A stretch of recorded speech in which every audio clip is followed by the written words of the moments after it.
김 목사님께서 아쉬운 마지막 밤이라고 그러셨는데 저는 반가운 마지막 밤입니다. 먼저 한 가지 양해 말씀 올리겠습니다. 제가 나이가 들고 체력이 진해서 멀쩡하게 있다가도 갑자기 탈진 상태에 빠질 때가 있습니다. 그럴 때는 제 모든 생각과 사고가 갑자기 멈추는 블랙아웃을 경험합니다. 물론 상대는 아무것도 모르는데 저 혼자서 경험하는 것입니다. 어젯밤 설교 마지막 말미에 그런 순간이 있었습니다. 잠시 블랙아웃이 있으면서 그 순간, 그 찰나적인 순간에 제가 드려야 될 말씀을 드리지 못했습니다. 제 실수로 깜빡 잊어버렸다는 말을 이렇게 장황하게 지금 변명하는 겁니다. 그래서 잠시 그 말씀을 먼저 언급하고자 합니다. 우사가 하나님의 법궤가 마치 자기의 소유물인 것처럼 손을 들어서 만인이 보는 앞에서 이건 내 거야 하는 모양으로 법궤를 붙잡았을 때 하나님께서 우사를 치셨습니다. 그래서 즉사하지 않았습니까? 그 광경을 보고 다윗이 분해했다고 했습니다. 우상이라는 전통 앞에서 입도 뻥끗하지 못했던 자기 자신에 대한 분노였고, 전통이라는 우상의 권위를 내세워서 이스라엘 백성들을 농락했던 우사에 대한 분노였을 것입니다. 그래서 다윗이 그 장소 이름을 베레스 우사라고 했다고 했습니다. 이건 앞부분에서 말 좀 드린 거예요. 베레스 우사는 하나님께서 우사를 치셨다 이 말이에요. 우사, 우리 성경에 우사라고 번역되어 있는 히브리 말이 우자입니다. 그렇게 베레스 우자 할 때 먼저는 그 교만했던 우자라는 이름을 가진 사람을 주님께서 치셨다는 뜻이 됩니다. 근데 거기에는 더 깊은 뜻이 있습니다. 히브리 명사로 우자는 사람 이름을 나타내는 고유 명사이기도 하지만 보통 명사이기도 합니다. 보통 명사의 뜻은 힘이라는 말입니다. 근데 이 힘은요, 반드시 내 밖에 있는 나 이외의 다른 사람을 향한 힘입니다. 예를 들어서 제가 길을 걸어가는데 제 앞에 큰 돌멩이가 하나 있습니다. 그래서 제가 힘을 써서 그 돌멩이를 치웠어요. 이거는 우자가 아닙니다. 내가 길을 걸어가다가 강도를 만났습니다. 나로서는 있는 힘을 다해서 그 강도와 맞섰는데 제가 그 강도에게 제압당했습니다. 그러면 제가 아무리 힘을 많이 썼다고 해도 그때의 제 힘은 우자가 아닙니다. 강도를 만났는데 제가 그 강도를 일격에 제압했다. 상대를 제압하는 힘이 우자입니다. 여러분, 어제 그 장면을 머릿속에 다시 그려보십시오. 다윗 왕을 포함해서 3만 명이 법궤를 지금 옹이해서 갑니다. 그 한가운데에서 우자가 손을 들어서 이건 내 거야 하고 붙잡을 때 그때의 그 우자, 그 힘은 거기에 있는 3만 명 가운데의 가장 높은 계급의 힘이었습니다. 누구도 상대할 수 없는 거예요. 가장 높은 서열의 힘이었습니다. 법궤에 관한 한 가장 큰 권력의 힘이었습니다. 삼권을 장악했던 다윗 왕도 그 앞에서 꼼짝 못했거든요. 바로 웃자 스스로 즐기고 있는, 너희들 다 보지? 내가 너희들 중에서 제일 높아. 내 계급이 최고야. 내가 지금 서열 1위야. 내 권력이 왕보다 더 높아. 라고 하면서 법궤를 집을 때 하나님께서 그 웃자를 치신 것입니다. 뭘 치신 겁니까? 그가 과시하고자 했던 그 계급성, 서열성, 권력성을 치셨다. 그래서 하나님 앞에서 겸손하게 봉사해야 될 나무의 밑가지들이 교만하게 윗가지로 스스로 자신을 높이는 웃자가 되면 하나님께서 언젠가는 반드시 하나님의 방법으로 그 웃자를 베레스 웃자 하신다. 그 전에 우리 스스로, 우리가 자발적으로 우리가 웃자 노릇하던 우리 자신을 말씀으로 베레스 웃자 하자. 이게 결론인데 이 중요한 말씀을 놓쳤습니다. 오늘은 신앙적인 자녀 교육에 대해서 우리 함께 생각해 보고자 하는데요. 자녀 교육이라고 하면 크게 세 범주로 나눌 수 있습니다. 첫째, 교회 교육. 둘째, 가정 교육. 셋째, 학교 교육입니다. 저는 학교 교육에 대해서 논할 위치에 있지 않습니다. 따라서 오늘 이 시간에는 교회 교육과 가정 교육에 대해서 생각해 보고자 합니다. 이미 자녀들이 장성한 어르신들께서는 손자나 손녀를 생각하시면 되겠습니다. 먼저 교회 교육에 대해서 우리 한번 생각해 보겠습니다. 오늘날 한국 교회 학교, 주일 학교는 기로에 서 있습니다. 한국 교회가 쇠퇴함과 맞물려서 교회 학교도 쇠퇴 일로에 있습니다. 우리 세대는요, 한국 교회 주일 학교가 몰락하는 것을 바라보는 증인이 될 수도 있고, 우리가 하기에 따라서는 한국 교회 학교를 다시 중흥시키는 구원 투수가 될 수도 있습니다. 그러나 상황이 녹록지 않습니다. 2017년에 예장통합교단이 산하 2,000교회를 상대로 주일학교에 대한 설문조사를 실시했습니다. 그 설문조사를 위해서 동원한 사람들의 숫자를 보면요, 입이 똑 벌어집니다. 담임 목사 126명, 부교역자 582명, 주일학교 교사 1,842명, 학부모 1,341명, 미취학 아동 971명, 초등학생 1,472명, 중고등부 학생 1,885명, 청년 대학생 1,608명, 일반 국민 1,000명, 총신대 신대원생 974명, 총 11,801명을 상대로 한 설문조사였습니다. 합동측 주장대로 한국 교회에서 전무후무한 이런 메모드 설문조사는 없었습니다. 통합 측에서 이런 메모드 설문조사가 없었기 때문에 지금 합동 측 이 설문조사 결과를 인용해서 말씀드리고자 합니다.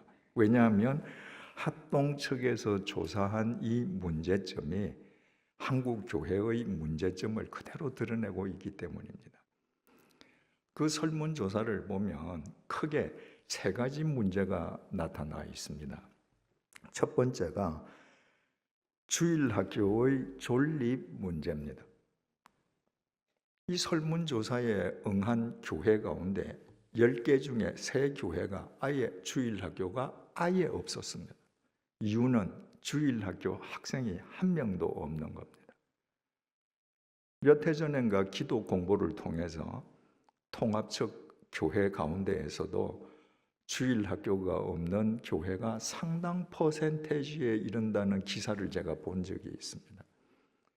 지금 이 합동측 이 설문조사는 아이들이 한 명도 없어서 주일학교가 아예 없는 교회가 10교회 중에 3교회입니다. 예를 들어서 어린이 2명 있는 교회 학교, 어린이 10명 있는 교회 학교, 그런 교회 학교는 다 7교회 학교가 있다고 하는 7에 포함되어 있습니다. 실상 유명무실한 교회 학교까지 다 포함한다면 상당수의 교회에 교회 학교가 없다고 봐야 합니다. 큰 교회들 가운데에서도 예전에 아이들이 바글바글 했는데 큰 교회 교회 학교도 몇몇 교회를 제외하고는 아이들이 줄고 있습니다.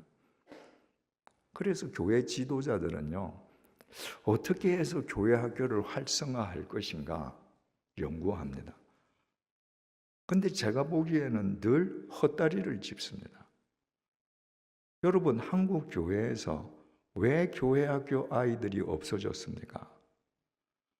교회 학교 아이들은 옛날과 달라서 자발적으로 교회를 선택하지 못합니다.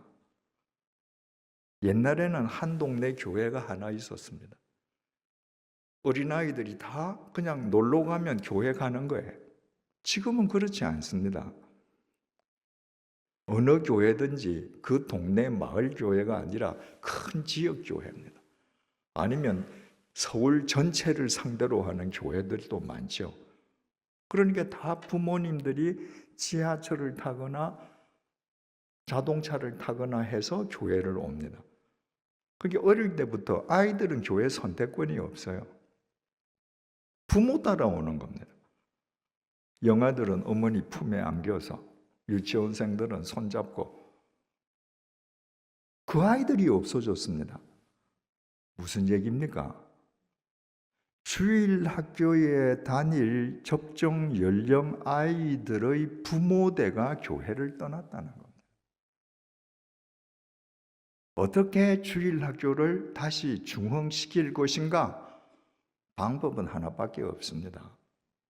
교회를 떠나간 30, 40대를 돌아오게 하면 됩니다. 왜 30, 40대가 교회를 떠났을까요? 여러분 연세 드신 분들 다 30, 40대 거쳐오지 않았습니까?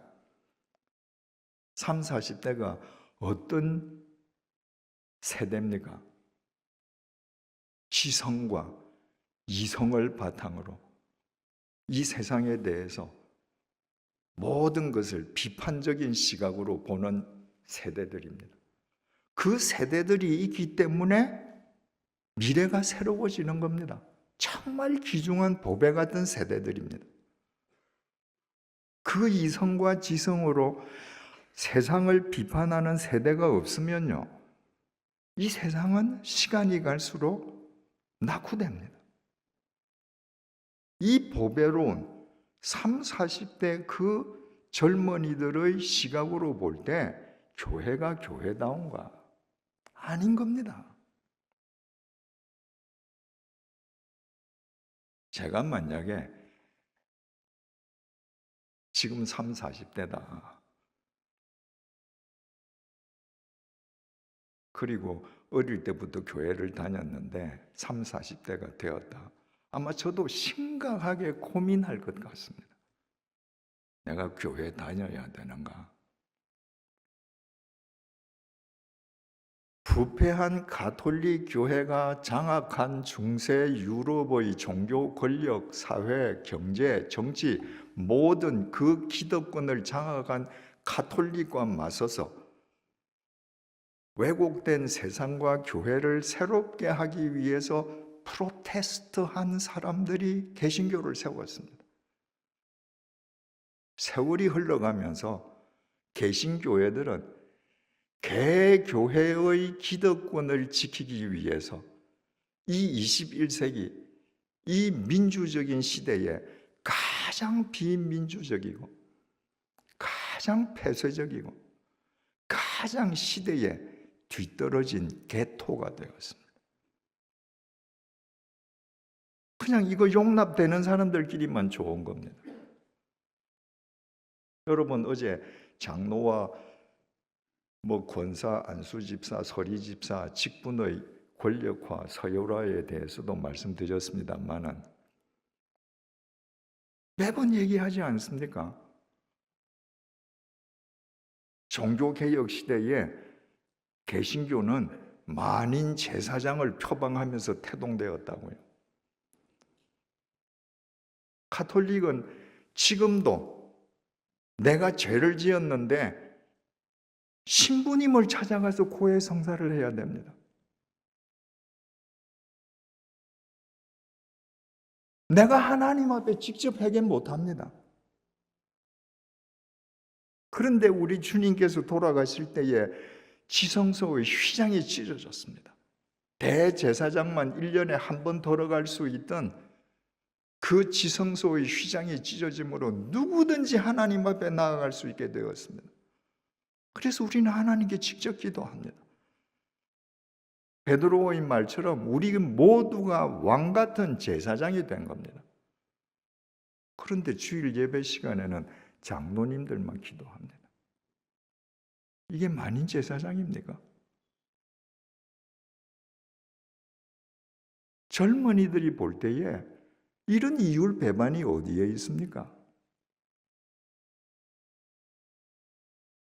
교회에서 가르치는 말씀의 핵심이 하나님은 전지전능하셔. 뭐든지 다 하셔.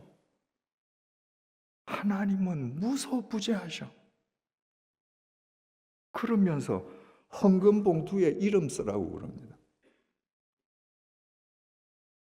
여러분, 내가 헌금을 하면서 봉투에 이름 쓰지 않으면 하나님이 내가 얼마 헌금했는지 모르면 그분이 전지전능합니까?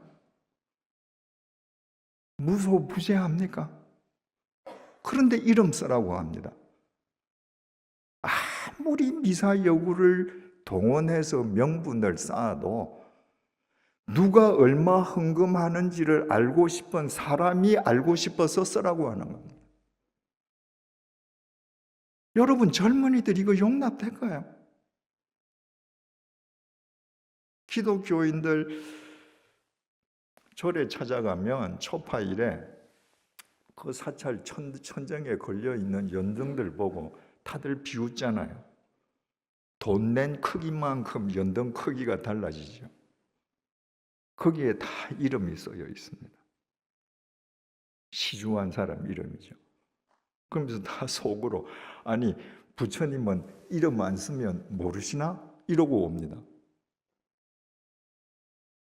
그래서 자기네들은 교회에서 헌금 이름 씁니다. 이런 모순을 젊은이들은 아는 겁니다. 여러분, 교회가 30대, 40대를 몰아내었던 모든 모순과 이율배반적인 제도를 철폐해야 합니다. 그 젊은이들이 돌아와야 합니다. 그 젊은이들이 인간에 의해서 왜곡된 하나님의 말씀이 아니라 날 그대로의 하나님의 말씀을 접하고 하나님의 말씀 안에서 그들이 변화되는 경험을 하게 해줘야 합니다. 그래서 젊은이들이 들어오면 아이들은 그냥 따라오는 겁니다. 교회 학교는 그냥 부흥하는 겁니다.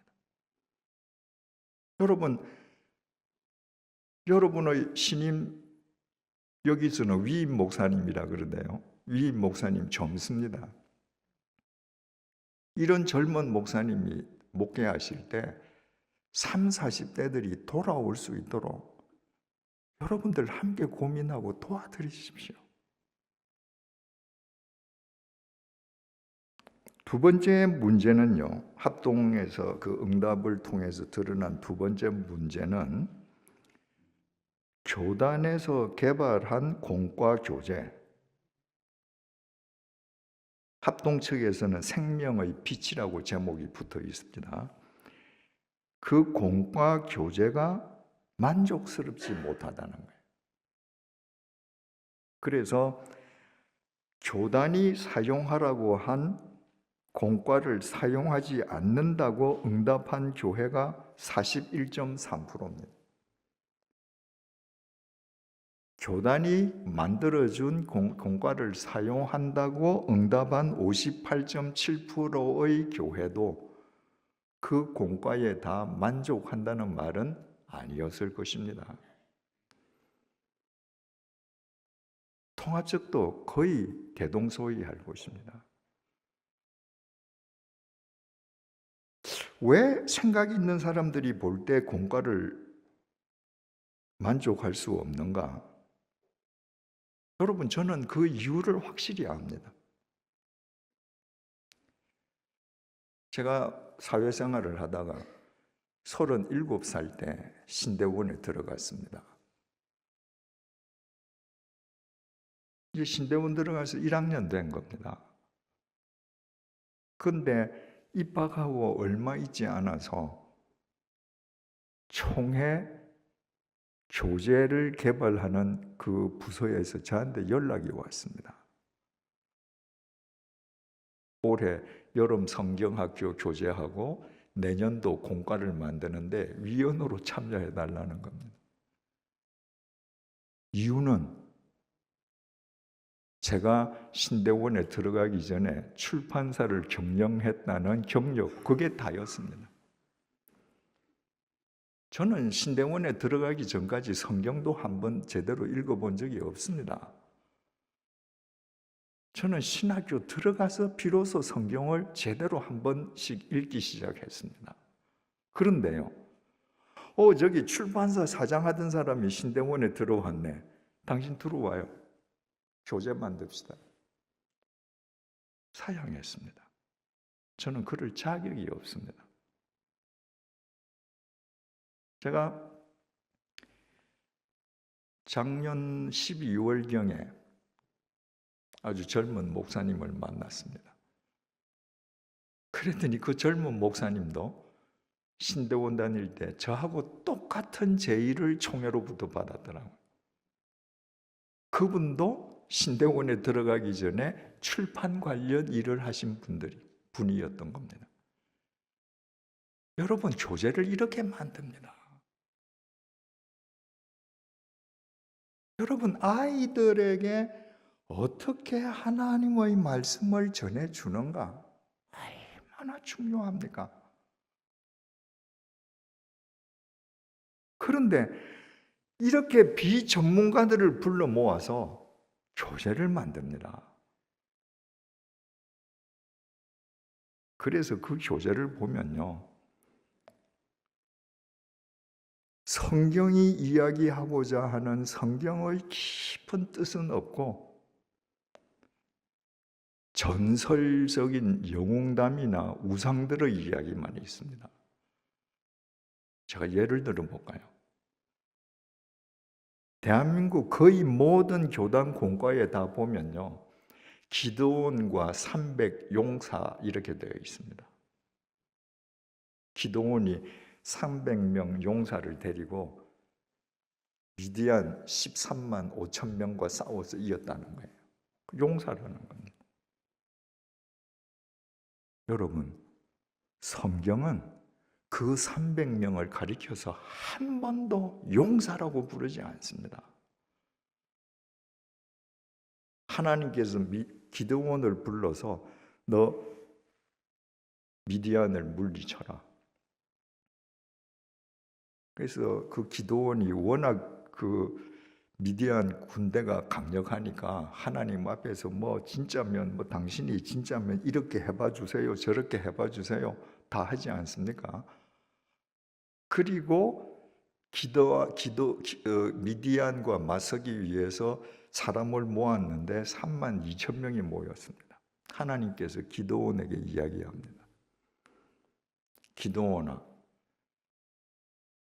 저렇게 많은 사람을 네가 데리고 가서 이기면 여호와 내가 이기게 해줬다고 하지 않고 사람 힘으로 이겼다 할 거야. 돌려보내라. 무서운 사람들 다 가라 그래. 그래서 기드온이 싸우기 무서운 사람들 야 집에 가거라. 그랬더니 22,000명이 갔습니다. 10,000명이 모였습니다. 하나님께서 아직도 사람들 많다. 저 10,000명을 다 데리고 물가로 가라. 그리고 물을 마시는 모양을 보고 내가 택할게. 여러분, 우리가 영화를 봐도 그렇지만 그 옛날에 그 용사들은 말입니다. 남자 용사들, 전쟁터 가서 적군을 물리치고 하는 용사들은 다 진짜 용맹스러운 사람들 아닙니까? 그래서 그들은 행군도 잘하고 더울 때 물을 마실 때 그냥 땅에 엎드려서 얼굴을 물에다가 대고 벌떡벌떡 마십니다. 그리고 손으로 얼굴 한번 이렇게 합니다. 9,700명이 그렇게 사나이답게 물을 먹었습니다. 300명은요 허리를 굽혀서 물을 떴습니다. 물을 떠면 이거 줄줄 흐르지 않겠어요? 그리고 그 물을 마셨습니다. 당시의 어떤 남성선모의 개념으로 볼 때 이 사람들은 사나이가 되기에는 조금 미흡한 사람들입니다. 하나님께서 쟤들 300명 데리고 가라. 용사가 아니라 그 시대 사람들 중에서 가장 축에 못 드는 사람 300명,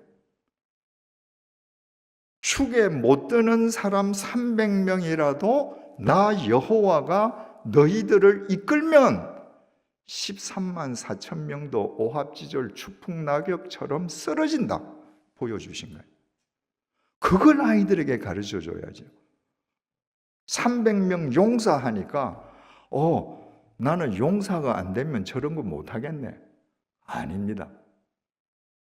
네가 못났어도 보잘것없어도 하나님이 너와 함께 하시면 네 일평생에 네 길에서 어떤 일을 만나든 책임져 주실 거예요. 이걸 가르쳐야 되는데 용사를 먼저 가르칩니다. 용사가 되라는 거예요. 여러분 나중에 뒤에 가서도 보겠습니다만은 다윗이 골리앗을 물리쳐서 이기지 않습니까? 지금 현재 중동에 있는 팔레스타인 인종하고 3,000년 전에 다윗과 맞서고 이스라엘을 침공했던 그 팔레스타인 인종하고는 서로 다릅니다. 이건 뭐 다 인류학자들이 밝혀놨습니다. 3,000년 전에 이스라엘을 침공했던 팔레스타인 족속들은 그리스에서 넘어간 그리스인들입니다. 여러분 그리스인들은요 특징이 두 가지입니다. 이성, 지성이죠. 그리고 용기입니다. 그 그리스도인들 스파르타인들하고 싸우고 할 때 보십시오.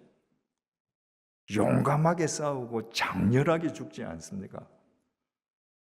그 사람들 중에 한 부류가 팔레스타인으로 건너가서 정착을 한 겁니다. 그래서 팔레스타인인이라고 불렀습니다. 블레셋이라고. 그 장수가 골리앗입니다. 공과에 어떻게 되어 있습니까? 거의 모든 공과 만화 영화 보면요 골리앗은 바보예요. 키만 큰 바보입니다. 웃는 것도 바보예요. 아닙니다. 지성과 이성을 겸비한 용장이었습니다. 그래서 그 용장을 보고 이스라엘 장수들이 겁이 나서 아무도 나가지 못했습니다. 다윗이 그 골리앗이 하나님을 모독하는 것 보고 내가 나가서 싸우겠다고 하지 않습니까? 왜? 내가 나한테 이길 수 있는 힘이 있다고 생각한 게 아닙니다. 내가 믿는 여호와 하나님 아버지를 모독하는데 이스라엘에 그 누구도 저 모독하는 사람을 막을 사람이 없다면 나 같은 아이라도 나가겠다는 겁니다. 사울 왕이 너 너무 어려서 안 돼. 아닙니다. 내 나갑니다. 내가요 걸판에서 양을 칠 때 사자가 오면 내 맨손으로 잡아 이겼습니다. 여러분, 골리앗은 사자보다 더 강합니다. 거인입니다. 그래서 사울이 다른 대안이었기 때문에 다윗을 내보내주지 않았습니까? 골리앗이 이 어린아이를 보고 참 기가 차서 오는데 다윗이 말합니다.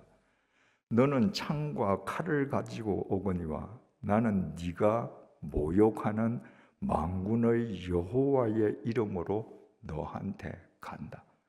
다윗은 오직 내가 이기고 지고는 뒷전입니다. 오직 여호와의 이름을 위해서 뛰어가면서 평소에 던지던 물맷돌을 던졌을 때 다윗이 잘 던진 것이 아니라 그 돌을 하나님께서 다윗의 이마에 가서 박히게 하셨다는 게 성경의 이야기입니다. 네가 아무리 보잘것 없어도 네가 하나님을 경외하며 일평생 하나님을 높이는 아이가 되면 결정적인 순간에 하나님께서 너를 책임져 주신다. 이것이 공과가 되어야 되는데 공과에는 다윗이 영웅입니다. 다윗이 잘 던진 거예요. 또 한 가지 더 얘기해 볼까요? 공과에 나오는 모세의 그림 전부 다 그 옛날 10개 영화에 찰튼 헤스톤이 집었던 지팡이 같은 이런 지팡이 짚고 있습니다. 그러니까 그런 신비스러운 지팡이로 확 홍해를 내미니까 홍해가 확 갈라지는 거예요. 지팡이가 아주 요술 지팡이처럼 보이는 거예요. 그 신비스러운 지팡이로 탁 반석을 치니까 반석에서 강이 터지지 않습니까? 모든 공과에 그림이 있는 공과는 다 모세가 그런 지팡이 들고 있습니다. 만화 영화 물론입니다. 가보신 분들 아시겠지만은 터키 이스탄불에 가면 톱카피 궁전에 박물관이 있습니다. 그 이스탄불이 1452년인가요? 오스만 터키에 망하기 전까지는 바로 동로마 제국의 수도 콘스탄티노플이지 않습니까? 그 동로마 제국 그 콘스탄틴 대제 어머니 때부터 그 성물을 많이 모으기 시작했습니다. 그래서 그 박물관에 가면 그 믿거나 말거나 그 세례 요한의 팔뼈도 있고요. 뭐 별게 다 있습니다. 근데 왜 그대로 이 이슬람 국가가 그 나라 주인이 되고도 그대로 두느냐? 코란에 아브라함도 다 나오고 모세도 다 나오거든요. 그리고 요한 같은 선지자 이름도 코란에 다 나오거든요. 그러니까 이슬람 국가도 동로마 제국이 모았던 성물을 그대로 보물로 보관합니다. 거기에 가면요 모세의 지팡이가 있습니다. 모세가 홍해를 갈랐던 지팡이, 반석을 쳤던 지팡이라고 하는 지팡이가 있습니다. 그 지팡이 길이가 어느 정도 되는지 압니까? 1m도 안 됩니다.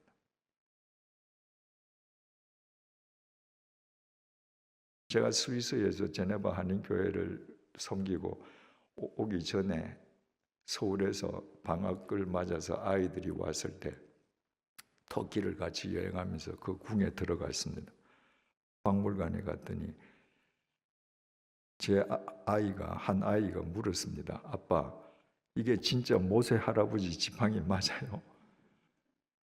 그래서 이게 진짜 모세 할아버지가 손에 쥐고 있던 그 지팡이라고는 우리 말할 수 없을 거야. 그런데 중요한 건 모세 할아버지 시대에 사람들이 쥐고 있던, 목동들이 쥐고 있던 막대기가 이와 같았다는 건 우리 알 수 있어.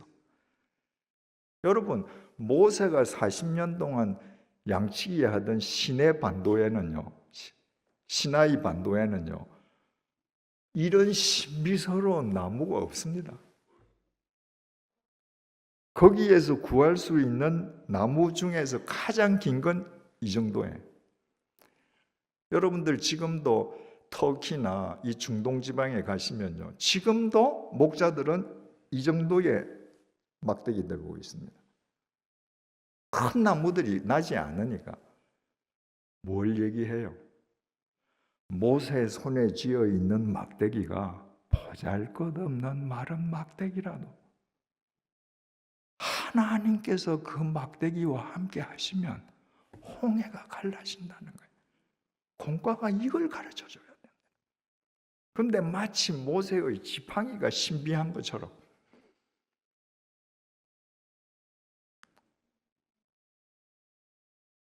들어야 할 말씀이 많은데 이 참 중요한 얘기니까 한 가지만 더 말씀드릴게요. 공과는 화가가 그리는 그림과는 달라야 합니다. 화가들은 어떤 예술적인 심미적인 면에서 성모 마리아를 표현합니다. 그래서 그 외양간에서 구유에서 태어난 예수를 안고 있는 성모 마리아가 하얀 옷을 입고 있습니다. 공과도 똑같습니다. 하얀 옷을 입고 있습니다. 저는 공과는 달라야 된다고 봅니다. 로마 황제가 로마 제국 내에 있는 모든 국민들 다 호적을 하라고 해서 요셉이 만삭인 마리아를 데리고 호적하러 베들레헴 가지 않습니까? 나사렛에서 베들레헴까지는 무려 120km입니다. 마리아를 나귀에 태우고 간다고 해도 6길입니다. 마리아, 빈민촌 달동네 나사렛 처녀입니다. 무슨 하얀 백색 옷을 입어요? 엿새 동안 나귀를 타고 가는데 옷을 갈아입겠습니까? 그들은 거의 단벌로 살았습니다. 예수가 태어나서 예수를 안을 때 그 옷은 떼국물이 흘러야 합니다. 그래야 어린아이들이 그림을 볼 때 가난한 집 아이가 예수가 나를 위해서 오셨네. 가슴에 박이는 거예요. 그런데 하얀 백색 옷을 입고 예수가 앉아 있다. 정말 가난해서 새 옷 못 입고 사는 아이들이 그 공과 배울 때 그 백색 옷에 인형처럼 안겨 있는 예수가 내 예수가 될 수 있을까요?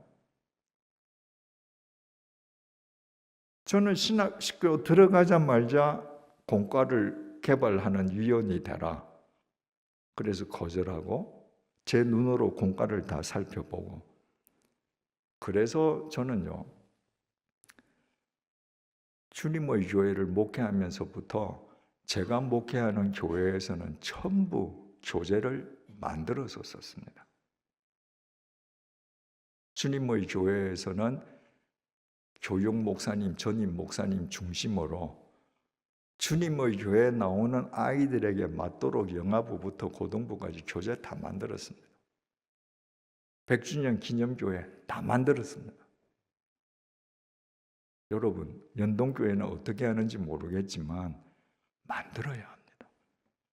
여러분들이 정말 어린아이들에게 신앙교육 시켜주고 싶으면 그 아이들이 어릴 때부터 신앙심이 심어질 수 있도록 교재부터 정말 많은 사람들이 머리를 맞대고 만들어야 합니다.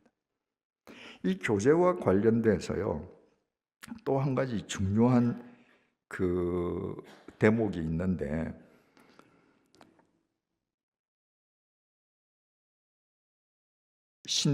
총신대 신대원생들이 교재를 이 총회가 만든 교재들을 보고 이 교재가 안 좋다라고 말을 하면서 그 이유를 댄 게 재미가 없다는 거예요. 흥미 유발 부족. 여러분, 오늘날 어느 교회를 가든지 교회 학교는 아이들에게 재미를 주려고 합니다. 재밌게 해주려고 그래요. 교회 학교에서 아이들에게 신앙교육보다도 재미를 최우선으로 삼은 것이 교회 학교 세태와 직결되는 겁니다. 여러분, 영어, 유아, 유치원생만 해도 어머니 품에 안겨서 어머니하고 같이 교회 오죠. 근데 그 아이들이 초등학생이 되고 중학생이 돼봐요. 고등학생이 돼봐요. 한국 교회의 교회학교 구조를 보면 밑에 유치원, 영아부, 초등학생이 제일 많고 중등부는 확 줄어들고 고등부는 더 줄어들어요. 왜 그럴까요? 내가 내 발로 걸어서 다닐 수 없을 때는 부모 따라서 교회 오는데 교회가 재미만 위주로 해주니까 내가 게임하고 친구들하고 모여서 교회 선생들이 주는 것보다 더 재미있는 일을 만나면 갈 필요가 없어지는 거예요. 내가 재미있는 게임을 하다가도 교회 시간이 되면 재미와 전혀 다른 그 무엇이 있어서 나는 교회 가야 돼. 이렇게 돼야 되거든요. 근데 교회가 재미를 최우선으로 삼다 보니까 아이들이 커갈수록 교회는 재미없어집니다. 밖에서 노는 것이 훨씬 재미있게 되는 것입니다. 그래서 제가 목회하는 교회에서 교회학교 최우선 순위는 아이들에게 하나님께 굴복하는 DNA를 심어주는 거였습니다. 제가 37살에 신대원에 들어가고 나서 제 큰아들이 태어났습니다. 그래서 저는 참 하나님께 개인적으로 감사한 게요, 제가 허랑방탕했던 사람인데 제 아이들은 태어나서 제 코에서 담배 연기 뿜거나 제 입에서 술 냄새 나는 것을 한 번도 보지 않고 자랄 수 있어서 저는 하나님께 참 감사합니다. 그래서 신대원 1학년 때 제 큰아이가 태어났는데 이 아이가 유아 세례를 받고 어머니 품에 안겨서 예배에 참석하게 되면 대개 잠옷실에 가면요, 아이들 키고 놉니다. 뛰어다니는 아이들도 있습니다. 그리고 어머니들은 자기가 예배 잘 드리려고 아이들 놀게 하고 예배 드리죠. 제 처는요, 처음 교회 가서부터 아이를 꼭 안고 이렇게 말했습니다. 승훈아, 지금은 하나님한테 굴복하는 시간이야. 네가 앞으로도 살아가면서 하나님께 굴복해야 될 때가 있어. 그게 예배 시간이야. 엄마가 너 지금부터 꼭 안는다. 너 가만히 있어. 처음에는 못 알아듣죠. 움직이고 막 그러죠. 엄마가 그럴 때마다 꼭 안고 있으면요, 몇 주 지나면 아이가 압니다. 엄마가 딱 안으면 이건 뭔가 내가 꼼짝 말고 있어야 돼. 제가 신대원 2학년 때 영락교회 교육 전도사가 됐습니다. 당시에 영락교회에서는 교육 전도사들은 수요일에는 의무적으로 영락교회에 안 나와도 된다고 했습니다. 그래서 제 처하고 다니던 교회 수요 성경 공부를 참석했습니다. 제 처가 그 수요일 날 여성 성가대 지휘를 했습니다. 그러니까 이제 아이는 제가 안고 있어야죠. 교인석에서. 저도 똑같이 했습니다. 성훈아, 지금 예배 시작돼. 지금은 네가 하나님한테 굴복하는 시간이야. 딱 앉습니다. 꼼짝 안 했습니다. 여러분, 한국 축구 선수로 최초로 독일에서 영웅이 되었던 차범근 선수. 이 차범근 선수가 한국에 들어와서 어린이 축구 교실을 만들었습니다. 그 이후에 그 축구 교실을 졸업한 선수들이 지금 한국 축구를 이끌어가고 있습니다. 차범근 선수가 어린이 축구 교실을 만들 때 이런 얘기를 했습니다. 어린아이 때 습득한 기술은 어른이 되어서 절대로 몸에 익히지 못한다. 어릴 때 익혀야 될 게 따로 있다는 거예요. 자기가 유럽에서 뛰어보니까 어릴 때부터 잔디밭에서 뛰던 사람하고 자기하고 차이가 너무 나더라는 거예요. 어른이 되어서 그걸 극복해 보려고 했는데 안 되더라는 겁니다. 어릴 때 습득해야 될 걸 해야 된다. 여러분, 어릴 때 교회 학교는 하나님께 굴복하는 DNA를 심어줘야 합니다. 이 시간은 내가 굴복하는 거야. 여러분, 재미가 아니라 내가 이 시간만큼은 내가 입 닫고 하나님한테 굴복하는 거야. 아이들이 이걸 배우면요, 일평생 살아가는데 하나님께 굴복하는 걸 배웁니다. 아이들이 예배 시간에 뛰어다니고 놀죠. 권사님들이 또 예쁘다고 사탕 줘요. 그런 사람은 어른이 되어서도요, 하나님 앞에 굴복하기가 정말 어렵습니다. 어릴 때 마음대로 했거든요.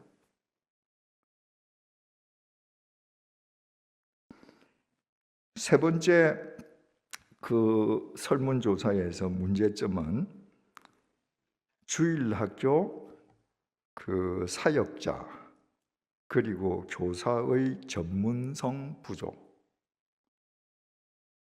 어제 말씀드렸듯이 칼빈은 개혁교회를 하면서 사중직을 뒀는데 그 교사, 목사 다음에 교사는 신학을 전공한 사람들로서 박사나 교수로 불린 사람들이었다고 했습니다. 근데 우리나라의 교회학교 교사는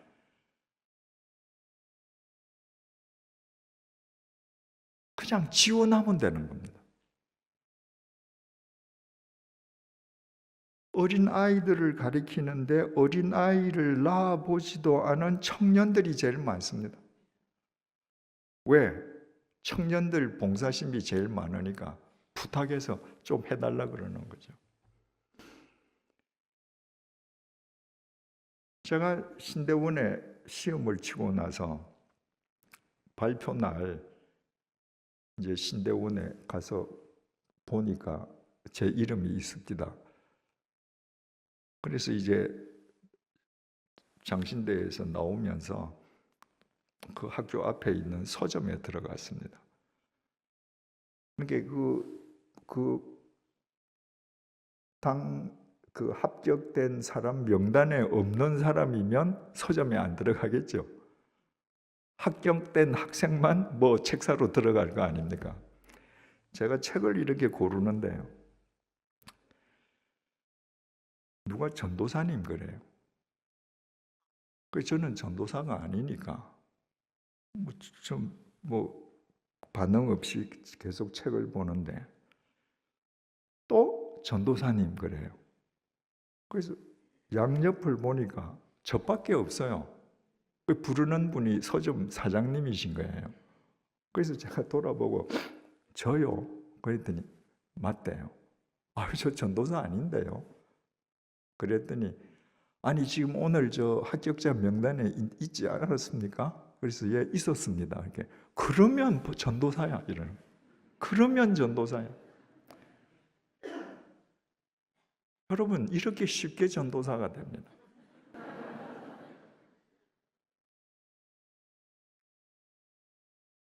연동교회 교회학교 전도사님을 폄훼하는 이야기가 아닙니다. 한국교회 주일학교 현실을 말씀드리는 겁니다. 그런 신대원 1학년생, 2학년생들이 주일학교, 교회 주일학교에 가서 한 부서를 맡습니다.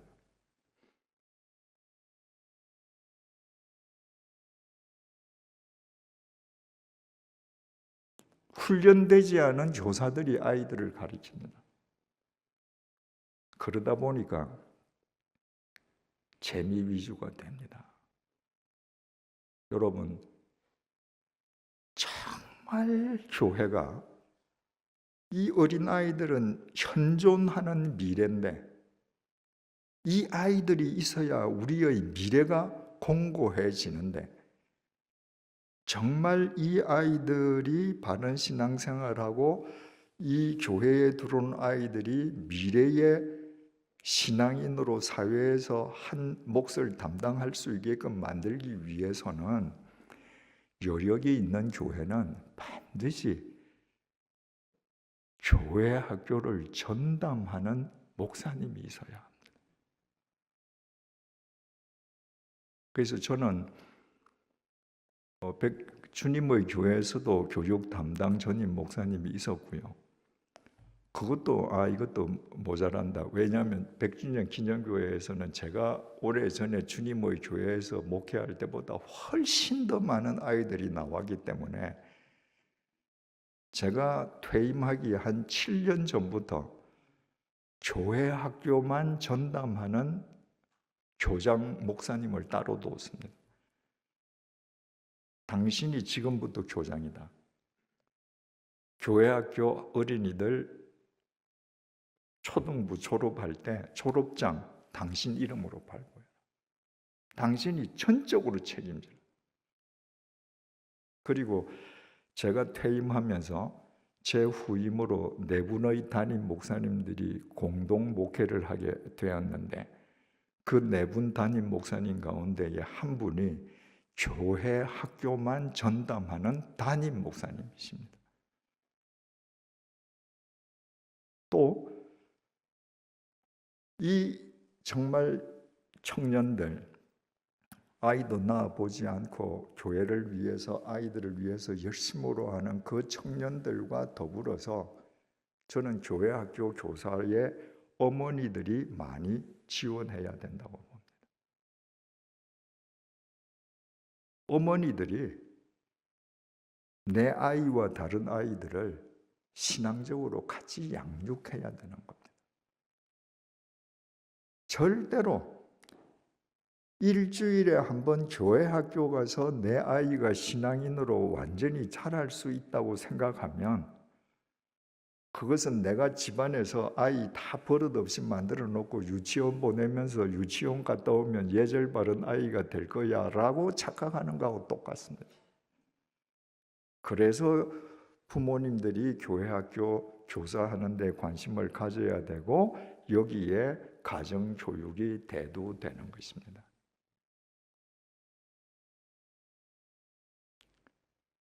교회 학교보다 가정교육이 더 중요합니다.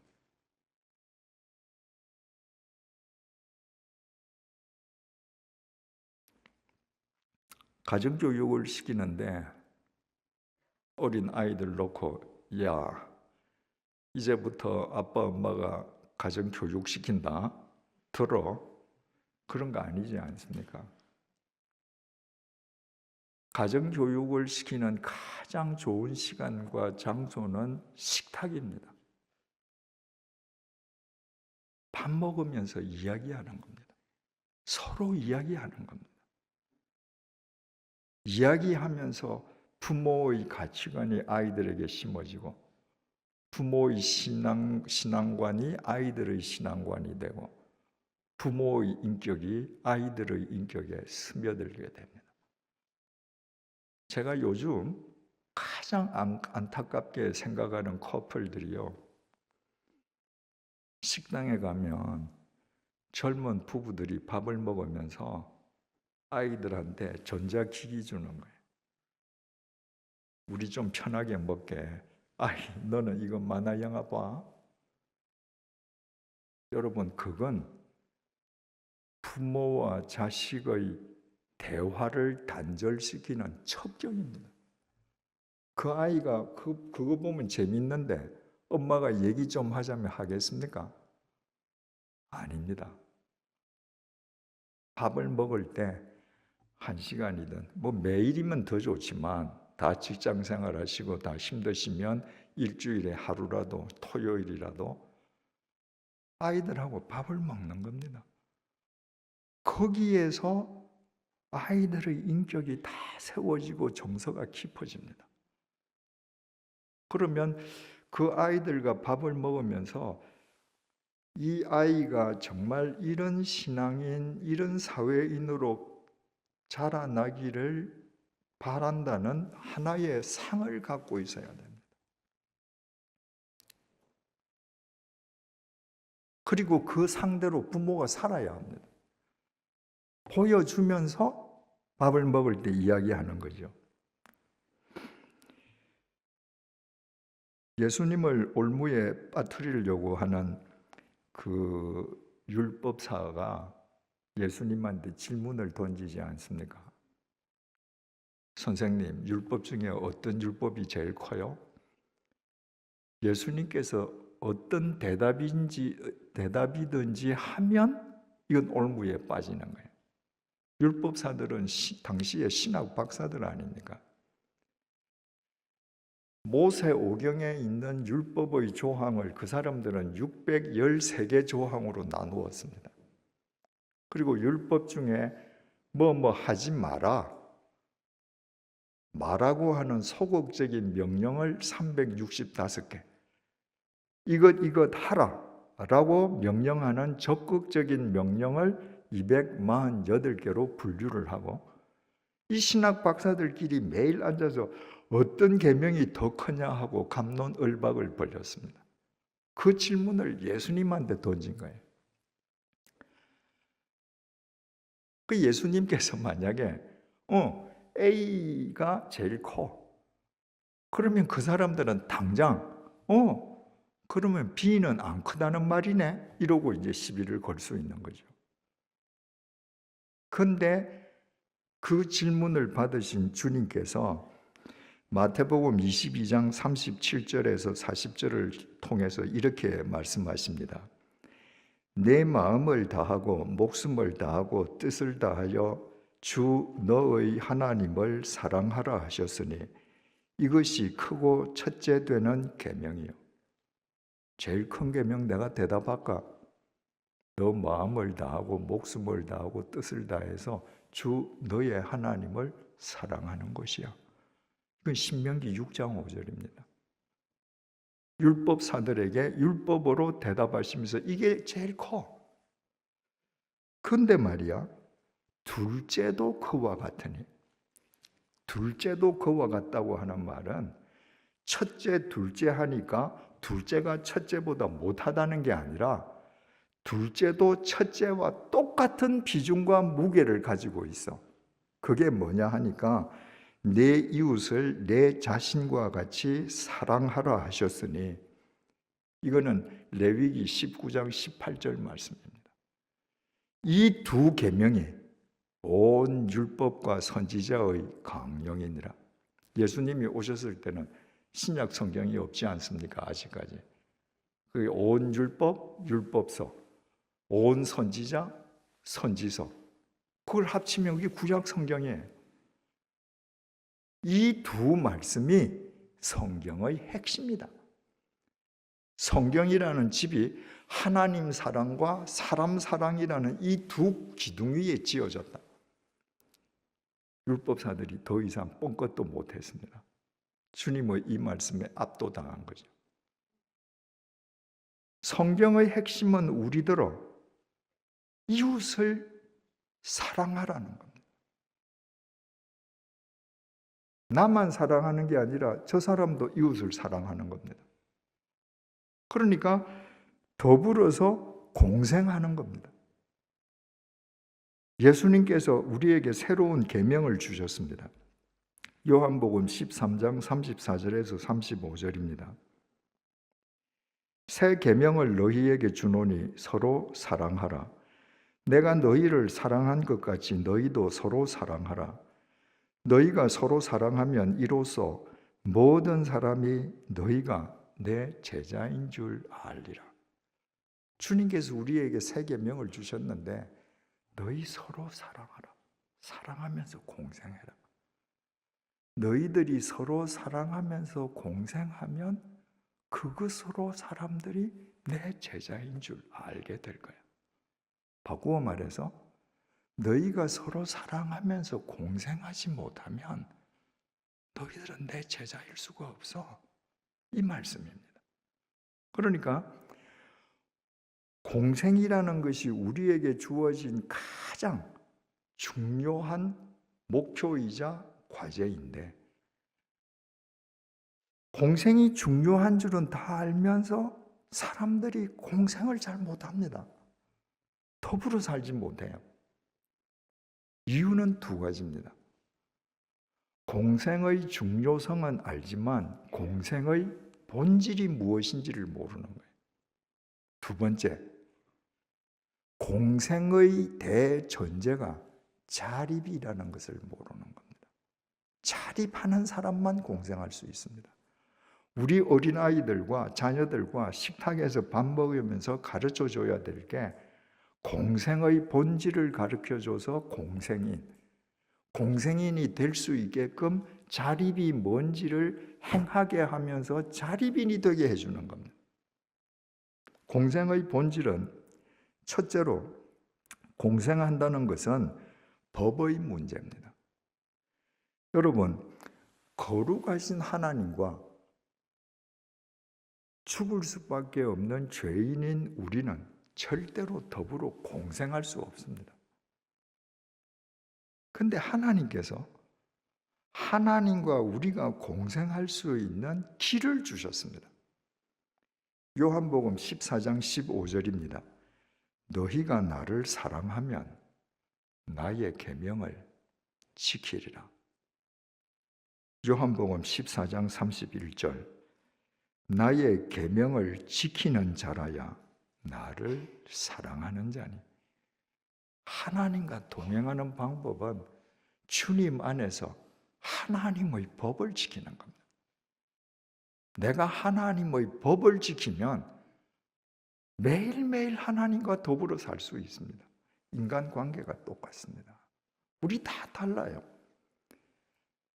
성격, 학력, 무슨 재산 정도 다 다릅니다. 이 이질적인 사람들이 더불어 살 수 있도록 만든 제도가 법이에요. 법을 지키지 않고 나는 공생인이다. 거짓말입니다. 여러분, 자동차 운전을 할 때 법을 지켜야 돼요. 왜? 서울 시민과 더불어 살아야 되니까. 내 자식들에게 법을 지키는 사람이 되도록 일깨워 주는 것입니다. 법을 지키는 사람만 손해야 그걸 감수하는 사람들이 많아지게 하는 겁니다. 여러분, 서구 사회가 법치주의, 법치 사회이고 정말 우리보다 훨씬 더 정의로운 사회이고 그런 사회가 하루아침에 되었겠습니까? 아닙니다. 하나님을 믿는 그리스도인들이 손해를 감수하면서도 법을 지키는 사람이 한 사람, 두 사람, 세 사람, 네 사람 많아져 감으로 말미암아서 그런 사회가 결과적으로 된 것입니다. 공생한다는 것은 두 번째로 예절의 문제입니다. 더불어 살기 위한 타율적 장치가 법이라면 예절은요, 자율적인 규범입니다. 우리가 법을 다 몰라요. 법의 전문가가 아닙니다. 우리가 지킬 수 있는, 알 수 있는 교통법규라든지 이런 건 지키지만 알 수 없는 게 더 많아요. 그래서 자율적으로, 자발적으로 예의 범절을 지켜서 더불어 사는 겁니다. 여러분, 아이들이 많이 있는데 그 아이들끼리 막 놀아요. 근데 어떤 아이가 참 예쁘다, 한번 안아주고 싶다. 어떤 아이인가요? 예의가 반듯한 아이입니다. 거기 막 그 무례하게 다른 아이에게 무슨 뭐 손찌검하고 밀고 하면요, 그 당하는 아이가 내 아이가 아닌데도 화가 나요. 내 자식이 다른 사람한테 사랑받게 하려면 예의를 갖추는 아이가 되게 해야 됩니다. 그러면 다른 사람들이 더불어 살기를 원합니다. 네 성질대로 살아. 기죽지 마. 천만에요. 더불어 못 삽니다. 바울이 시골 출신 베베를 로마 교인들에게 소개하면서 로마서 16장 1절 2절에서 이렇게 썼습니다. 내가 갱그레아 교회의 일꾼으로 있는 우리 자매 베베를 너희에게 추천하노니 너희는 주 안에서 성도들의 합당한 예절로 그를 영접하라. 이 시골 출신이라고 업수히 여기지 말고 합당한 예절로 영접하라. 우리말 합당한 예절이라고 번역한 이 헬라어가 아크시오스인데 그 본래 뜻은 가치롭게라는 말입니다. 이 가치롭게라는 뜻을 지닌 아크시오스를 우리 성경이 합당한 예절이라고 번역한 건 탁월한 번역입니다. 상대방에게 합당한 예절을 다해서 상대방을 대하는 것보다 상대를 더 가치롭게 하는 게 없습니다. 사랑장이 이렇게 얘기하죠. 사랑은 오래 참고 사랑은 온유하며 시기하지 아니하며 사랑은 자랑하지 아니하며 교만하지 아니하며 무례히 행하지 아니하며. 여러분, 내가 사랑한다고 막 아무렇게 나누는 거, 그 사랑 아닙니다. 사랑하면 무례히 행하지 않습니다. 남편이 아내에게, 아내가 남편에게 무례히 행하지 않아야 합니다. 그리고 식탁에서 아이들이 무례히 행하지 않게 해야 합니다. 그 아이들이 사랑받습니다.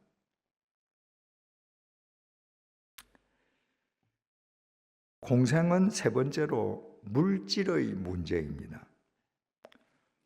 공생하면서 나는 내 물질은 누구도 타치하지 마.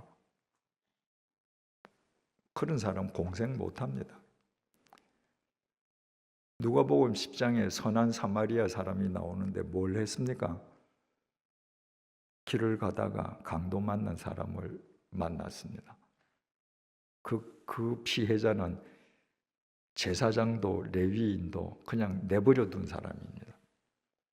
그런데 선한 사마리아인은 그 강도 만난 사람을 보자마자 자기 나귀 주머니에 있는 기름과 포도주를 부어서 상처를 싸매어 주었습니다. 그리고 자기 나귀에 싣고, 여러분, 피투성이가 된 사람을 포도주와 기름으로 상처를 싸매어 줬다고 해도 자기 나귀에 실으면 나귀에다 피가 묻겠죠. 상관없다는 거예요. 주막으로 가서 주막 주인에게 이보시오, 이 사람 좀 잘 돌보아 주시오. 그리고 근로자 한 사람의 이틀분 임금인 2 데나리온을 미리 선납하고 내가 출장 갔다가 올 때 어디셔널 차지가 나오면 내가 또 더 드릴게요. 잘 좀 해주세요. 예수님께서 제자들에게 물었습니다. 자, 제사장도 지나가고 레위인도 지나가고 선한 사람도 지나갔는데 누가 이 강도 만난 사람의 이웃이냐? 사마리아 사람입니다. 예수님께서요, 너희도 가서 이와 같이 하라. 뭘 하라는 겁니까? 네 주머니에 있는 물질 속에는 내가 다른 사람을 위해서 너한테 맡긴 몫이 있다는 걸 알아라는 겁니다. 그리스도인들은 다 얘기해요. 우리는 청지기라고. 하나님의 청지기로 살아야 된다고. 근데 실제로 그렇게 안 삽니다. 왜? 내 주머니에 있는 돈은 다 내 돈이라고 생각하거든요. 그렇지 않습니다. 내 주머니에 있는 돈 중에 일부는 하나님께서 누군가를 위해서 맡기신 복입니다. 그 사람이 공생인이 될 수 있습니다. 네 번째로 공생은요, 마지막으로 공생은 마음의 문제입니다. 상대를 품을 수 있는 마음의 빈터가 있어야 합니다.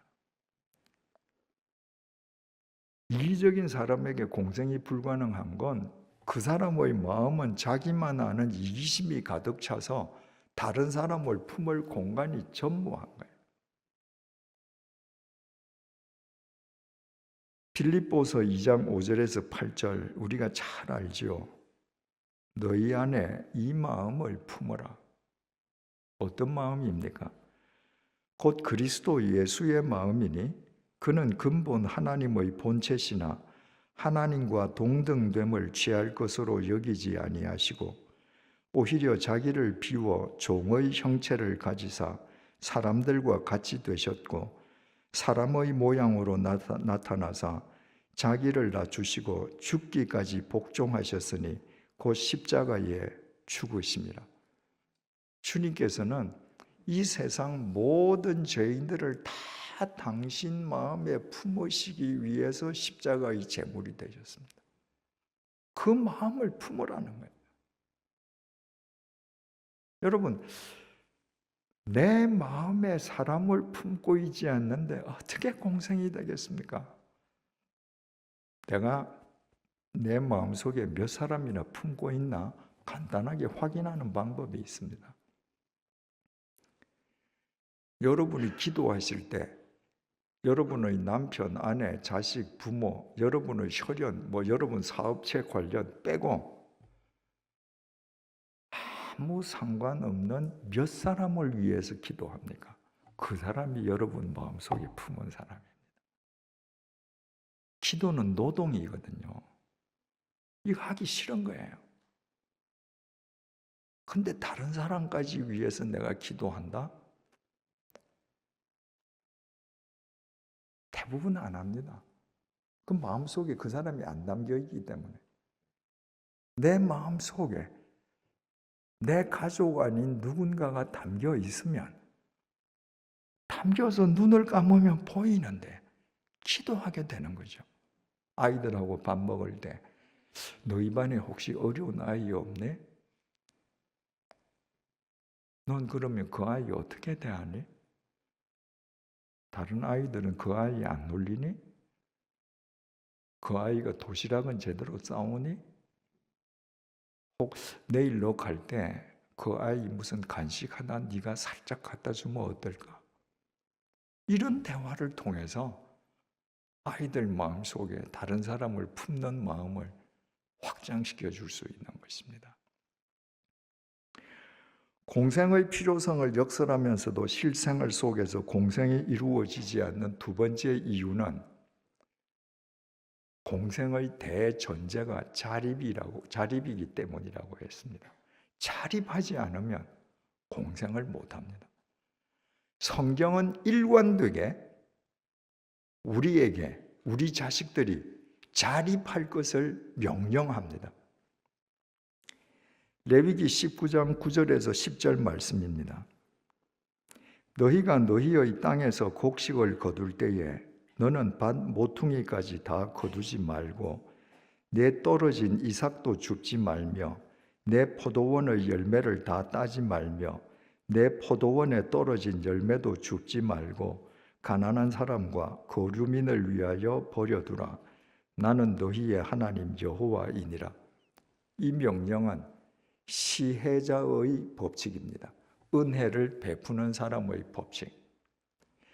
네가 곡식을 거둘 때에 밭 내 모퉁이에 있는 곡식은 거둘지 말고 그대로 버려두라. 이삭을 거두어 가는데 바닥에 떨어졌어? 그대로 둬라. 포도 열매를 따다가 바닥에 떨어졌다. 그대로 둬라. 그건 말이야, 나그네들, 오늘 먹을 것이 없는 사람들, 그 사람들 몫이니까 가만히 둬라. 그 참 이상하죠. 그럼 하나님이 이 명령대로 반 모퉁이 거 내가 다 베어서 따로 모으고, 내가 이삭을 옮기다가 떨어진 거 다 모아서 창고에 두고 가난한 사람들 오면 내가 나눠주면 되잖아요. 그럼 어떻게 될까요? 미운 놈은 안 주거든요. 하나님은 우리 속을 아시는 거예요. 너 그냥 내버려둬. 네가 미운 사람도 나는 그 사람에게 하나님이야. 네 밭에는 그 사람이 먹을 목도 있어. 이게 시혜자의 법칙입니다. 보혜자의 법칙이 있습니다. 은혜를 받는 사람의 법칙. 신명기 23장 24절에서 25절입니다. 내 이웃의 포도원에 들어갈 때에는 마음대로 그 포도를 배불리 먹어도 되느니라. 그러나 그릇에 담지는 말 것이요, 내 이웃의 곡식밭에 들어갈 때에는 내가 손으로 그 이삭을 따도 되느니라. 그러나 내 이웃의 곡식밭에 낯을 대지는 말라. 네가 길을 걸어가다가 지금 배가 고프니 아무것도 먹을 게 없네? 그러면 근처에 포도밭에 가서 배부르게 따먹어. 근데 말이야, 그릇을 가져가서 포도를 따서 담아오면 절대 안 돼. 네가 배가 고픈데 마침 이삭들이 보이니 그 밭에 가서 이삭 따먹고 한 끼 배를 채워. 근데 말이야, 낫을 들고 가서 이삭을 다 잘라서 가면 절대 안 돼. 이게 보혜자의 법칙이에요. 하나님께서 이렇게 명령하시는 그 근저의 정신이 뭐예요? 야, 너 말이야, 다른 사람 집에 가서 포도 먹는데 큰 대야 가지고 가서 마음대로 따가도 돼. 이삭 가져가서 갈 때 그냥 뭐 째째하게 몇 개 가져오지 말고 낫을 가지고 가서 막 베와. 그 사람은 평생 남한테 빌붙어 사는 거린이 될 겁니다. 하나님은 우리가 거린이 되기를 원치 않습니다. 네가 살다가 어려운 고비를 만났니? 한 끼를 해결하지 못하니? 그러면 나무의 밭에 들어가서 도움을 받아라. 그러나 그것은 네가 자립하기 위함이야. 평생 그렇게 살면 안 돼. 이스라엘 백성들이 출애굽해가지고 40년 동안 광야를 생활을 하는데 40년 동안 손가락 까딱 안 하는데 하늘에서 만나가 떨어지지 않았습니까? 하나님께서 젖과 꿀이 흐르는 땅이라고 약속하신 가나안 땅에 들어갔습니다. 광야에서 손가락 하나 까딱 안 해도 매일 만나가 떨어졌다면 젖과 꿀이 흐르는 가나안 땅에 들어가면 손가락 까딱 안 해도 꿀도 나오고 무슨 뭐 우유도 나오고 다 나와야죠. 여호수아 5장 10절에서 12절. 또 이스라엘 자손들이 길갈에 진쳤고 그달 14일 저녁에는 여리고 평지에서 유월절을 지켰으며 유월절 이튿날에 그 땅의 소산물을 먹되 그날에 무교병과 볶은 곡식을 먹었더라. 또 그 땅의 소산물을 먹은 다음 날에 만나가 그쳤으니 이스라엘 사람들이 다시는 만나를 얻지 못하였고 그 해에 가나안 땅의 소출을 먹었더라. 이스라엘 백성들이 가나안 땅에 들어갔습니다. 그러니까 원주민들이 농사했던 농산물들이 있죠. 농산물들이. 그 농산물들을 먹은 다음 날부터 하늘에서 만나가 안 내려왔습니다. 그 해에는 막 들어갔으니까 땅에 지금 솟아나 있는 농작물을 먹었는데 그 다음 해부터는 땀 흘리고 땅을 갈아야 했습니다. 하나님께서 약속하신 언약의 땅은 무의 도식의 땅이 아니라 땀 흘리고 스스로 자립하고 일해야 되는 땅이었던 것입니다. 여러분, 자립인이 되지 않으면 공생인이 아니라 일평생 기생인으로 삽니다. 이 가운데도 분명히 있을 겁니다. 여러분들 자식들이 50, 60이 되었는데도 80, 90대는 어머니 돈으로 사는 사람들 있을 거예요. 그렇게 키워서 그렇습니다. 여러분 자식들에게 줄 수 있는 가장 큰 선물은 자립하게 하는 겁니다. 내가 돈이 좀 있어. 내가 여유가 있어. 내가 너 다 해줄게. 부모가 아무리 그렇게 자식을 사랑해도요, 하나님의 법칙은 부모가 먼저 죽는 겁니다. 자립심을 키우지 못한 자식을 두고 부모가 먼저 죽으면 그 자식은 어떻게 살까요? 유대인들이 자식들에게 물고기를 주는 것이 아니라 자립하도록 물고기를 잡는 법을 가르쳐 준다는 것처럼 자립하는 걸 가르쳐 줘야 합니다. 자립이라고 하는 건요, 첫째로 경제적 자립하게 만드는 겁니다. 이 경제적 자립이라고 하는 것은 세상 사람들이 이해하는 것처럼 내가 필요로 하는 만큼의 경제력을 내가 얻어낼 수 있는 능력을 의미하지 않습니다. 그건 세상 사람들이 얘기하는 경제적인 자립입니다. 그리스도인들의 자립은요, 나한테 주어진 경제적 여건에 나를 맞추어서 자족하게 사는 겁니다. 그게 경제적 자립이에요. 나한테 주어진 경제적 여건에 나를 맞추어서 자족하게 사는 경제적 자립인이 못 되면요, 그 사람이 공무원 되면 뇌물 받아야죠.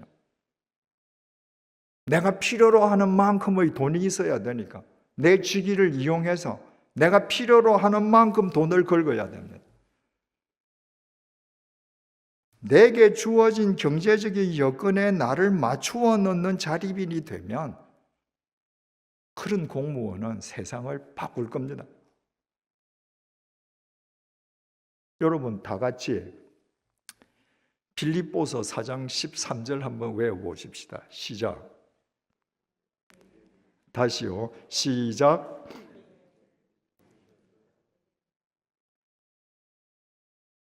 다시 한 번 더요. 시작. 크게 시작.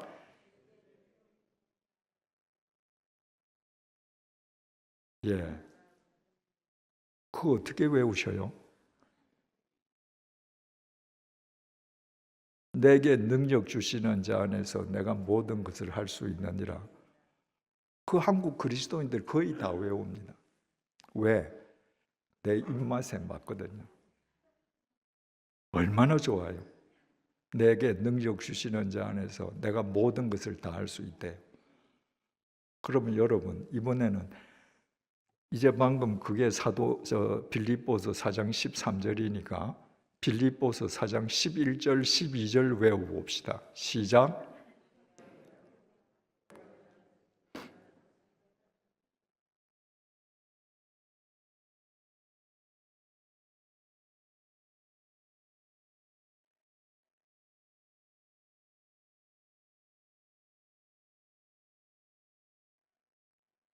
예, 장하십니다. 외우시는 분들이 계십니다.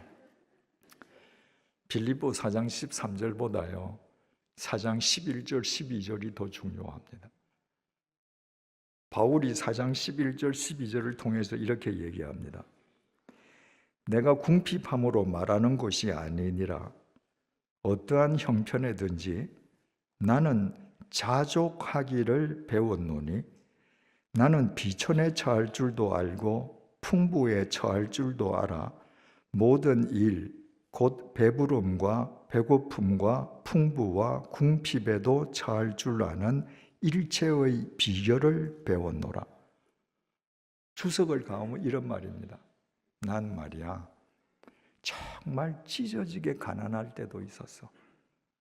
나는 경제적으로 좀 여유가 있을 때도 있었어.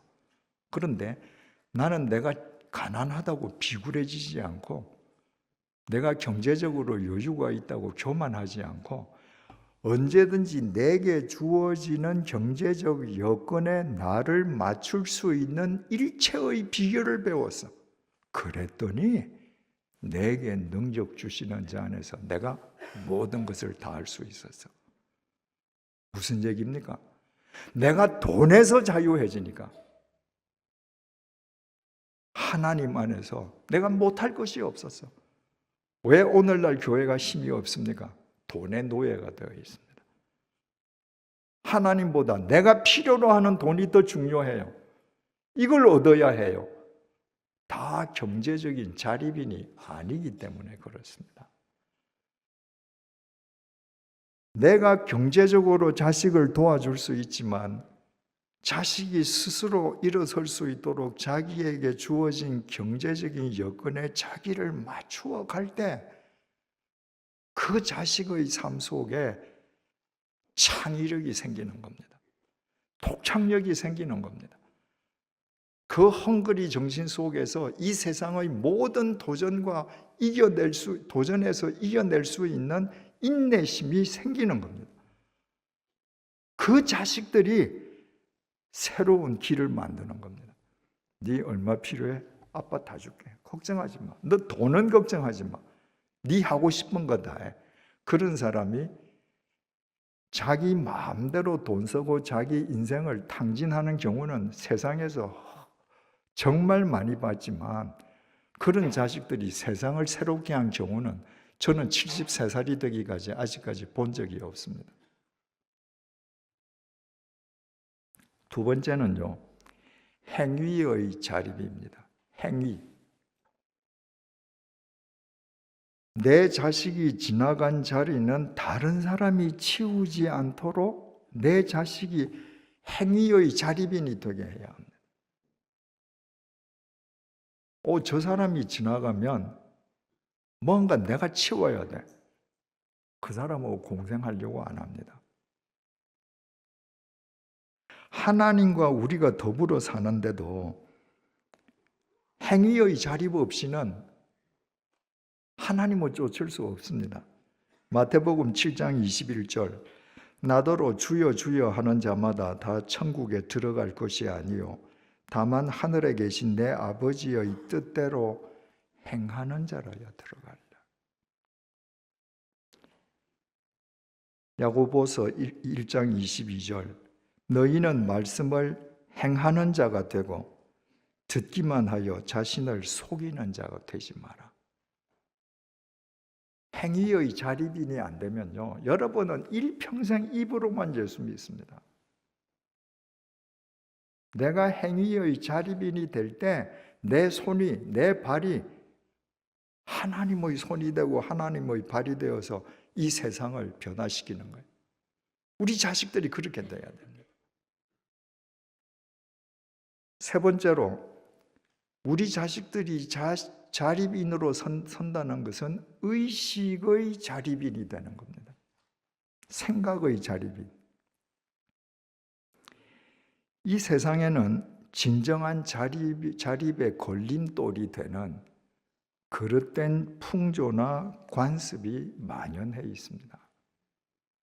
특히 우리나라에는요, 그릇된 체면 문화가 세상을 지배합니다. 나이 한 50대고 이렇게 사회생활 어느 정도 하면 아파트 한 40평은 살아야 돼. 아파트 40평에 안 살면 체면 구기는 거예요.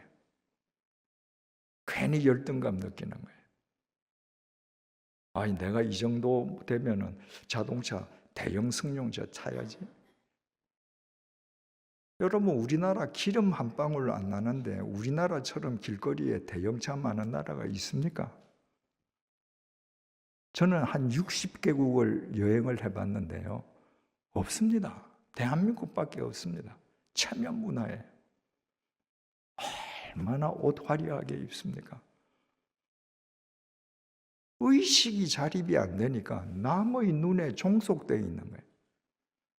내가 이런 옷을 입고 이런 백을 들고 이렇게 해야 남 앞에 가서 내가 체면이 서는 겁니다.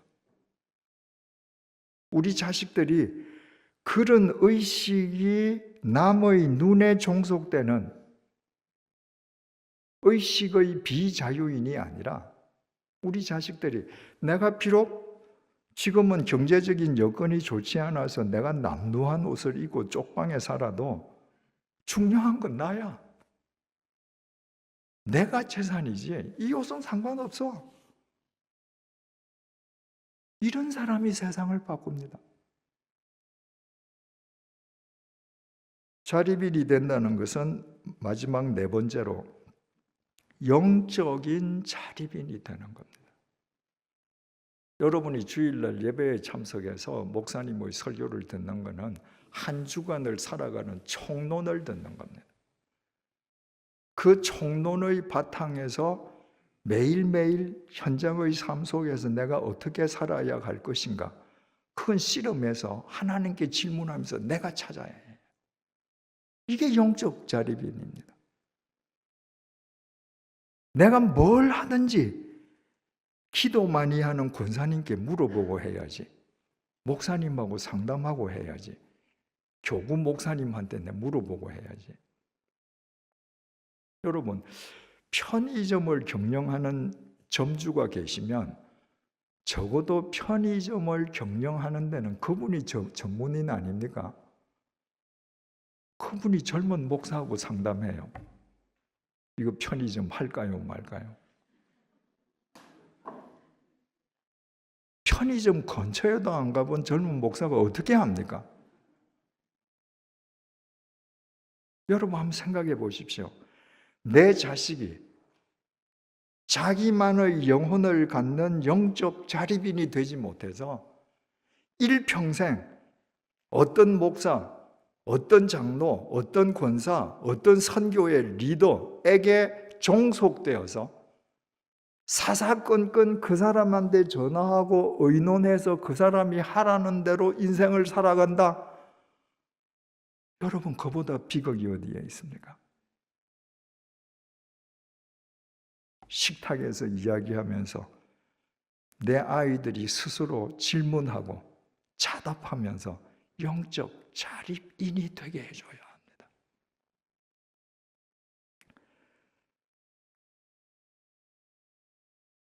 이제 오늘 본문 잠시 보겠습니다. 사무엘상 17장 12절에서 19절 12절입니다.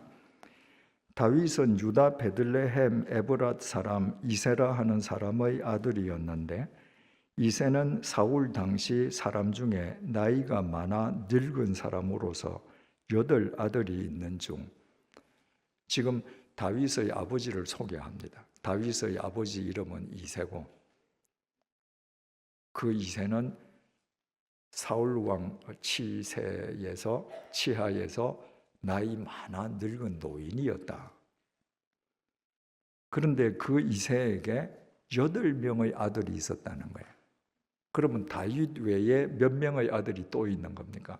7명의 아들이 또 있습니다.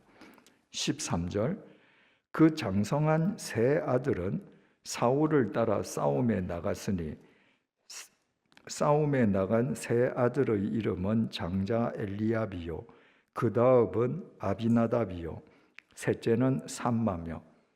이 전쟁터는 바로 골리앗이 침공한 그 전쟁터입니다.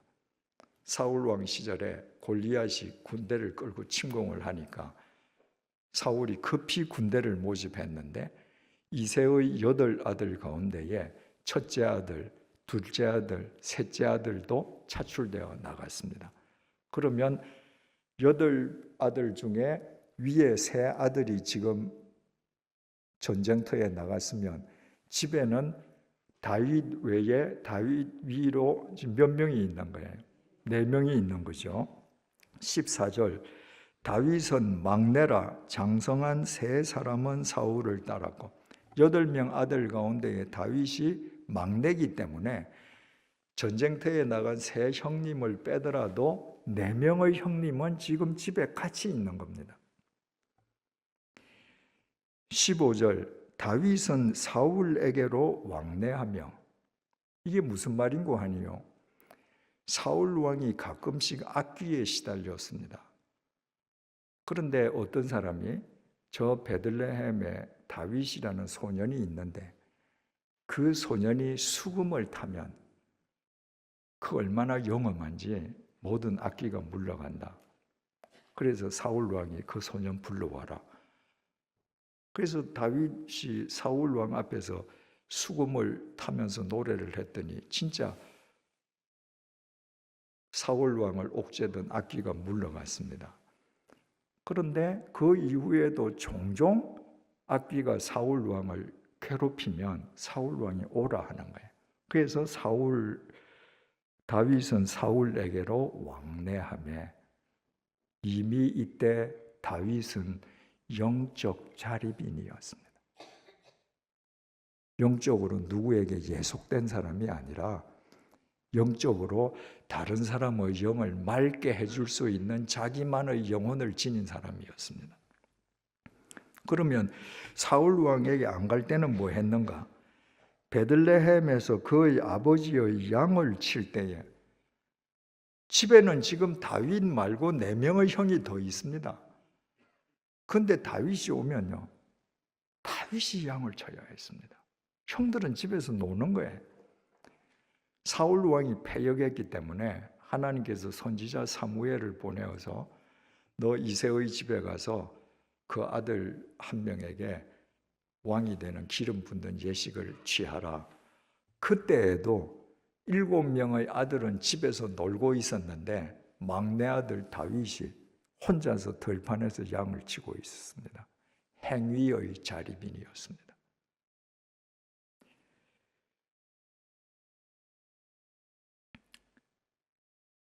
그러니까 다윗이 막내 아들인데도 불구하고 형들은 지금 집에서 노는데 나는 아버지가 가서 양을 치라고 해서 양을 쳐. 의식의 자립이 아니고는 안 되죠. 뭐 형은 놀아도 난 해.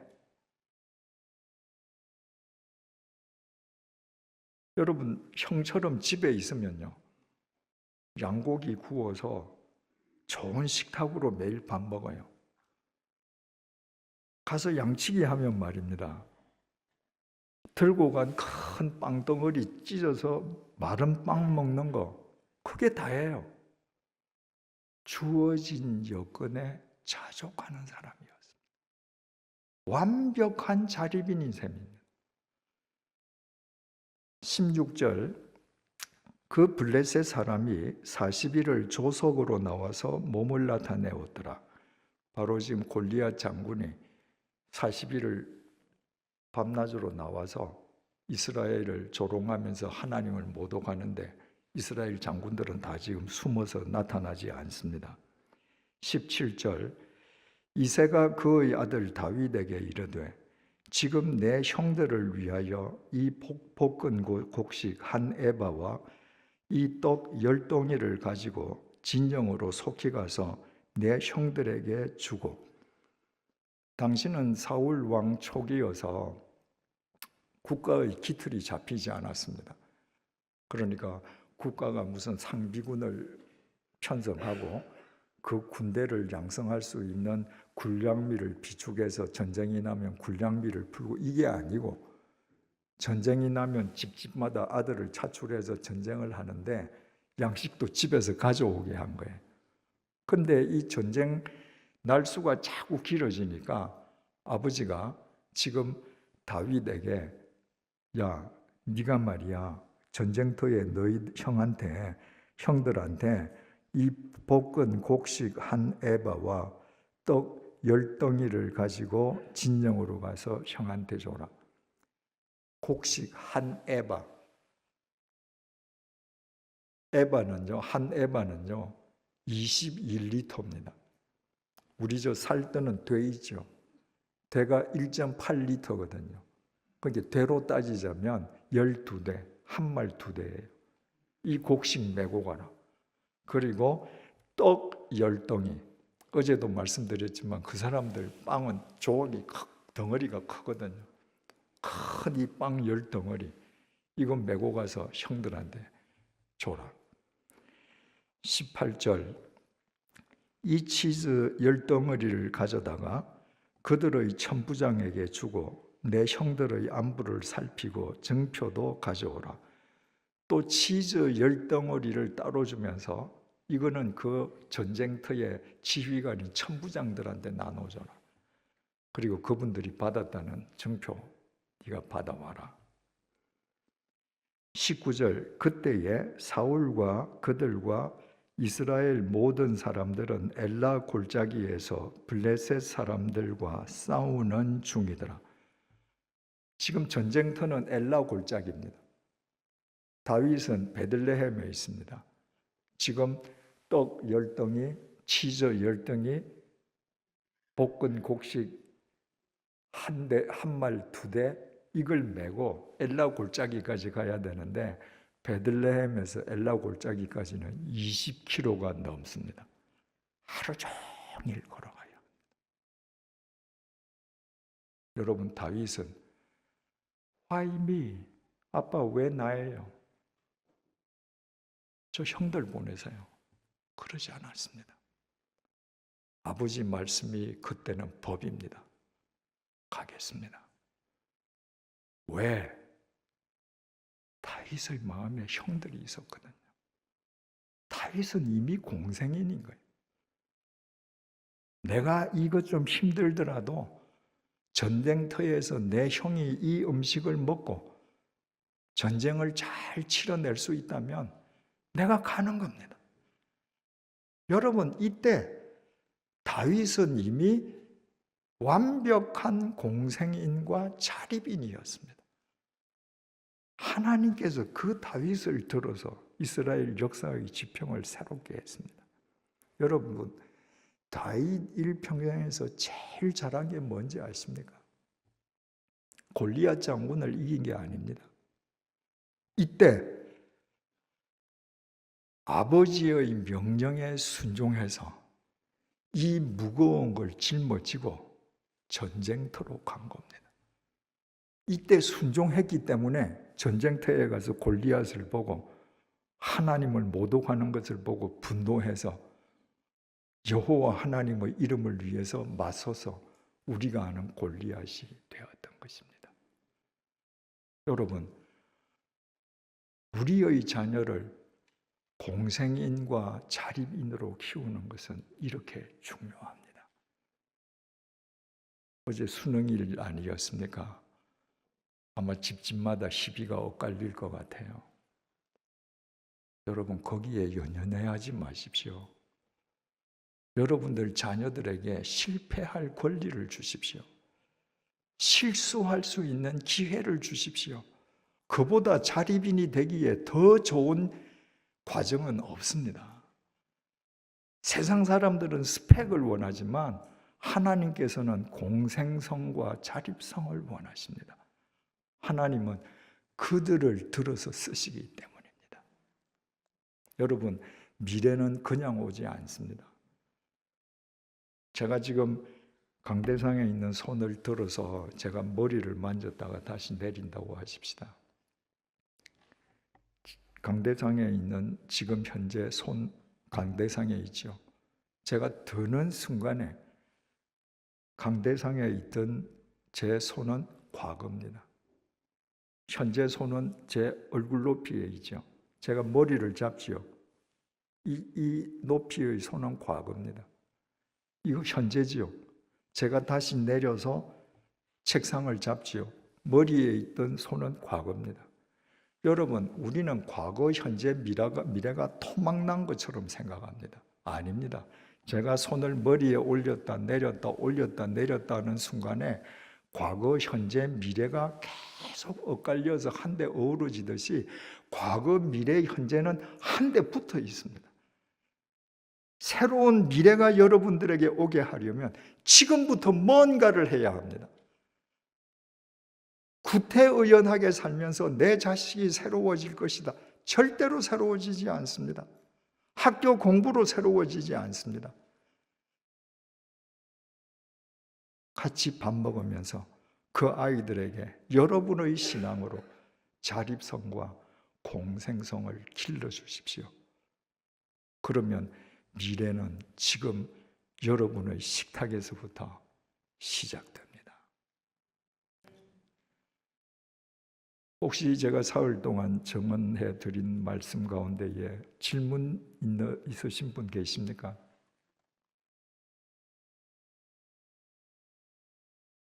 안 계시군요. 기도하겠습니다. 하나님 아버지, 어린이집에서 아이들을 돌보는 선생님들도 자격증이 있어야 합니다. 그런데 주님, 우리는 아무런 자격증도 없이 부모가 되었습니다. 우리의 부족함은 생각하지도 않고 우리의 생각대로 자식을 구겨 넣으려고 했습니다. 주님, 주님께서는 온전한 원석을 우리에게 주셨는데 우리가 잘못 세팅해 온 것 용서해 주시기를 간구합니다. 지금부터 세상의 스펙이 아니라 하나님의 말씀으로 우리 자식들에게 자립성과 공생성을 길러주는 부모가 되게 해 주십시오. 어린 시절부터 자립성과 공생성을 지녔던 다윗을 통해 이스라엘 역사의 지평을 새롭게 하셨던 것처럼 공생성과 자립성을 지녀가는 우리 자녀를 통해 대한민국 미래의 역사를 새롭게 해 주시기를 간구합니다. 그 시간이 이제 우리 가정 식탁에서부터 시작되게 하여 주시옵소서. 예수님 이름으로 기도드립니다. 아멘.